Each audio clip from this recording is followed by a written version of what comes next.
Firstly, our company is very happy about this, but it's really nice for our company that we believe that Kidman is.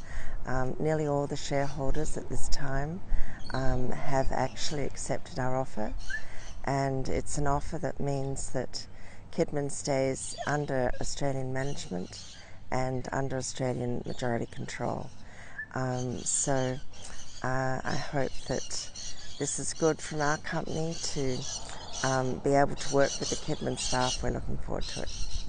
Well, I think it's largely what a lot of Australians seem to want as far as significant assets, land assets are concerned. It does mean that profits stay in Australia. It does mean, of course, that Australians can feel it's under Australian control and, for that matter, management. Well, firstly, I should add that we're actually having less foreign ownership in our joint venture than what Kidman had in its foreign ownership. But yes, Australia is a beef exporter. 3/4 of our beef from Australia is exported. So it's very important to have a partner with us who can help us in markets overseas, including, of course, the Chinese market. My growing up on the family cattle stations was actually just a small part of that history. It was through our stations that my forefathers opened up the Pilbara area of West Australia, and on my mother's side was, of course, James Nicholas, and he was in partnership with Sir Sydney Kidman. In fact, even before he was Sir Sydney Kidman, when he was just Sydney Kidman. Their friendship, their partnership goes back a very long way. So it's a little bit exciting for me that I have some opportunity to walk a little bit in my grandfather's footsteps. He was also, as you possibly know, Cobb & Co. For a while he was partners with Kidman in Cobb & Co. And they needed to have stations to keep their horses, run their horses. And so this is why they branched out. They needed to have the horses. So they were into stations together before I've had the opportunity to come into Kidman. We were a relatively small station holder, and I very much like and admire the strategy that Sir Sydney Kidman put in. He wanted his stations across parts of Australia so that we weren't stuck by geographical limitations, be it the problems of climate, where you might miss out on rain in some parts of Australia, whereas you might temporarily be limited by floods or fires. So I liked his idea very much of scattering his holdings across many parts of Australia. We didn't do that in the Pilbara, and I grew up knowing about floods, the smaller problem. The problem of droughts, a very real problem. So I think Sir Sydney's strategy is something I can appreciate.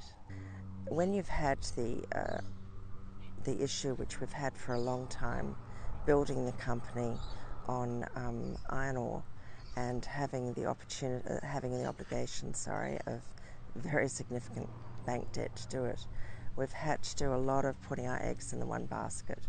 And it's been a desire of mine for a long time not to just have eggs in the one basket. So, of course, the extent we have in mining is not to the same extent we have in pastoral, but doing this move that we've done is going to make us number 3 in cattle in Australia.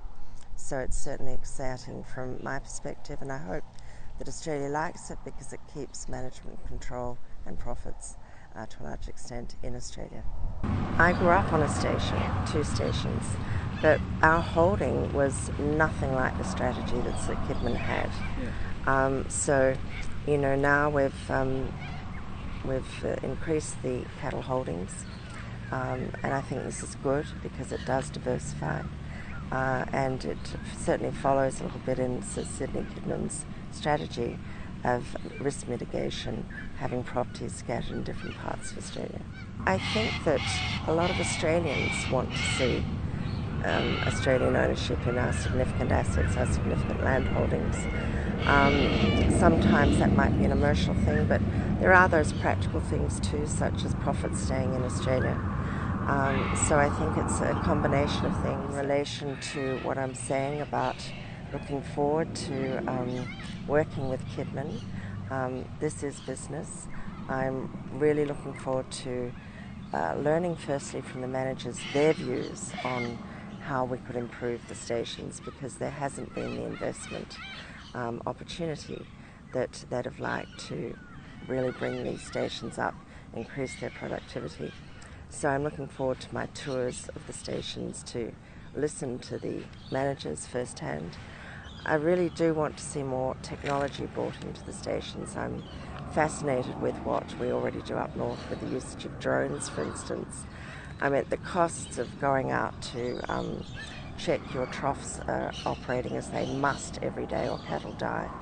To be able to check that instead of with the expense of vehicles, fuel, even aircraft, it is much better to do this by drones. It cuts down a lot of the, and it's more effective, it cuts down the staff time, it cuts down the fuel wastage. So there's so many of these areas that I'd like to see, technology come in to help the operations of the station, make them more productive and efficient. We've always got to keep in mind costs in Australia because, as I said, 3/4 of our beef is exported, and we can only keep maintaining those export markets if we keep a good look at our costs. I was over in the States recently at the time of the new elected president, the election just having resulted in a stunning victory for the new president, and he gave me some ideas and hopefully others on how he won the stunning victory he did. And he said it was for going out amongst his people and listening to them, listening to what they wanted, listening to whether or not they wanted America to be great again and how to do it. He actually thought the way to do it was cutting taxes, and I speak a lot on cutting red tape. He actually heard from the people of America their first priority was cutting red tape. Now, instead of us pretending that it's still Obama, I think what we need to do is learn from what's happening in the States. He's planning to cut about 50% of federal government red tape. He can't, of course, touch the states. And if you look at how effective this has been over in India, which doubled their economic growth in about a year, and lifted a lot of people out of poverty, giving them with the opportunity of the higher economic growth. Currently India has the leading economic growth in the world. It'd be nice to see America become great again, but I think we shouldn't just sit back here idly and see America become great again. I think we should also see, well, what are they doing that we should be doing? Now, if we can learn from that, I hope we do.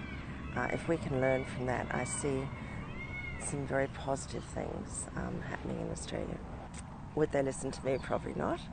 They've heard what I've said a lot. But, if they can listen to the new American president or president-elect, and learn why he did it, I think it's pretty important. Why did he get a stunning victory? He went out there and listened to the people, listened to what they want. They want America great again. They want economic growth again. And how do they want to do it, or how do they think it's done? Less tape, less government tape, less taxes. My goodness, if we could learn for that, can you imagine how fantastic this country would be?